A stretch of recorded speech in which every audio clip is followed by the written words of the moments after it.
Welcome to Sunshine Cathedral's Queer God Squad. It's Friday, August 29th, 2025. I am Bishop Darrell Watkins, the Senior Minister of the Sunshine Cathedral. With me today are Bishop Robert Griffin, Reverend Ann Atwell. We are the Queer God Squad. SunshineCathedral.org you can visit to learn more about us. Queer God Squad was created by Hotspots Happening Out to support our mission to explore the value of faith in the LGBTQ community. There's no streaming TV show like this in the entire world. In 2025, we are celebrating the 40th anniversary of Hotspots magazine, the 5th anniversary of Queer News Tonight with nearly 10,000 stories and 10 million views in 2024. We are the largest nonprofit LGBTQ media organization in America, and we encourage you to support our mission to inform, entertain, and educate our community and allies. Like and share this episode and watch us Monday through Friday at 3 p.m. or on demand. This is the Sunshine Cathedral perspective. From pregnancy to PCOS, TransMasc care matters. Transmasculine people often need access to reproductive care, whether contraception, IVF, hysterectomies, pregnancy support, PrEP, or treatment for conditions like Polycystic Ovary Syndrome, PCOS, or vaginal atrophy. Yet for many, seeking that care has often meant facing roadblocks, discrimination, and systemic barriers.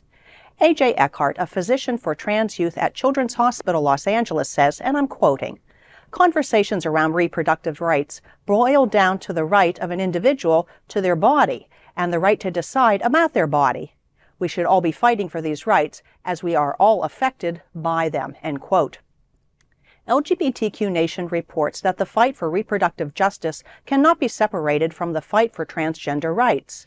The issues and the care needed for women's bodily autonomy and for transmasculine people dealing with their health and physical needs are intersectional.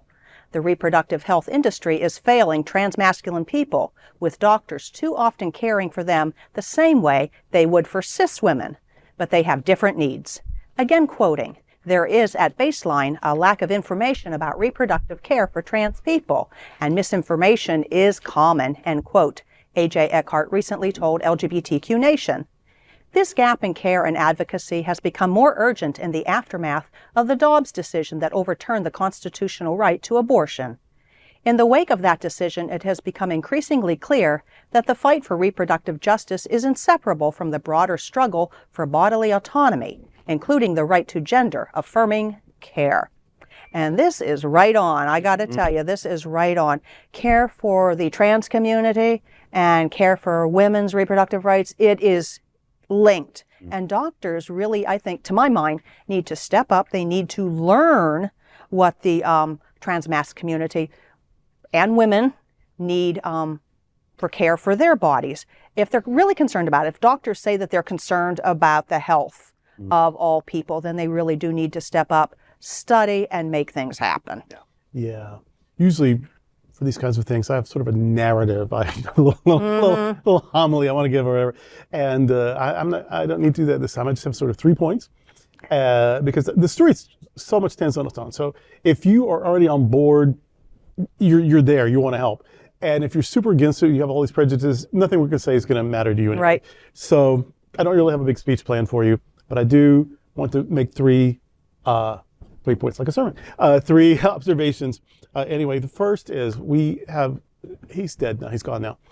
He was one of an early mentor of mine in ministry. It was my district coordinator and a teacher and a colleague. And then when I was in New York, he was from New York, was back, and so we got to do some stuff together, preached in my church. He died recently, but the first time after his transition that he had been seriously ill and had to go to an emergency room, as he revealed that he was a trans man, and the story he told was absolutely hair-raising. Yeah. It was a nightmare. And this was in a major urban area. This was, this wasn't, in Bug Tussle, or Two Mules, Kansas or whatever. This was like in a major city. And he goes to the emergency room, and it was hard. It was just humiliating and cruel, and nobody knew anything, and nobody was interested in knowing anything. So basically, he had to guide people through his own healthcare. Meanwhile, he feels like crap. He shouldn't have to Right. And if he had been unconscious, God help him. It was just, so I'd never thought of that before until that personal experience. It was absolutely just unjustifiable. It was not okay. So that's the first thing. We need to realize that these are people, and if people don't know how to deal with them, they suffer needlessly just from ignorance. The second thing is, and we know this, but this kind of story really makes it super clear that homo hatred and trans loathing, I refuse to say homophobia or transphobia ever again, because it's not, you're not afraid of anything, you're just hateful and mean. That homo hatred and trans loathing, they emerge from misogyny. If you weren't super concerned about gender roles and hierarchies and who's better and who's in charge and who has access to whatever, then why would you care? Yeah. If someone who'd been identified as woman takes the role of a man, or someone who had been identified as male takes the role of a woman, like what's it to you? But if it infringes upon your power dynamic and your sense of privilege and order and blah, blah, blah, that's what it is. So all trans loathing and homo hatred comes out of misogyny. And so if we deal with misogyny, that's going to take care of a lot of this. Or if we deal with this, it's going to take care of some misogyny because they're absolutely intersectional. Yep. And then the third thing is this could be so easily turned around with just basic human decency, compassion, empathy. These are people, they have needs, they have gone to great lengths to get those needs met, none of which is costing anybody any dignity or freedom, costing no one anything. They've gone to great lengths to express themselves in their true selves. And why would we want to do anything other than help make that be easier? Certainly not harder. So yeah, this boils down to misogyny. This can be an absolute nightmare. It doesn't have to be. And if we are people with human, the milk of human kindness flowing through our veins, if we have any aptitude for kindness, compassion, empathy, we just want to step up and help people have easier, better, happier lives. This should be no more difficult than that. And I think the ethics of this, for me, is that we become advocates. Yes. Also, we have to advocate for human rights. We have to advocate for trans care. We have to advocate for the medical care of all people.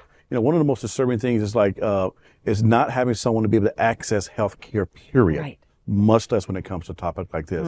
And it doesn't matter whether you agree or disagree. This is a human being's life who deserve dignity, who deserves respect, and also deserves treatment. And it's not for any of us to say who should and should not have access to what they need for medical care. So education is important, advocacy is important, but just being a decent human being is important. And for people who say, well, I think it's a sin. Well, first of all, nobody asked you.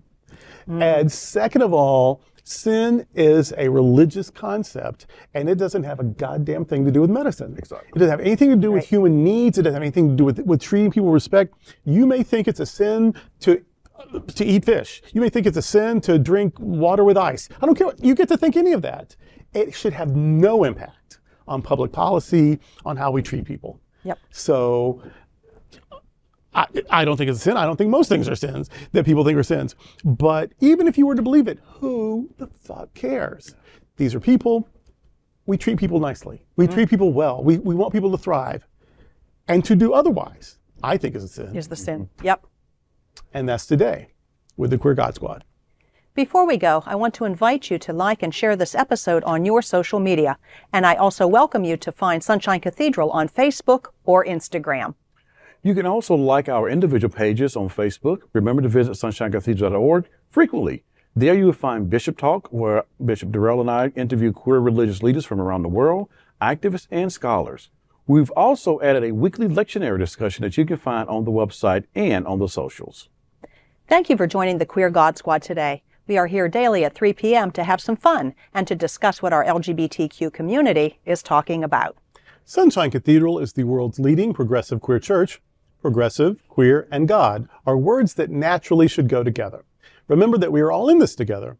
Also remember, you are God's miracle, not God's mistake. Until next time, we are the Queer God Squad. Goodbye.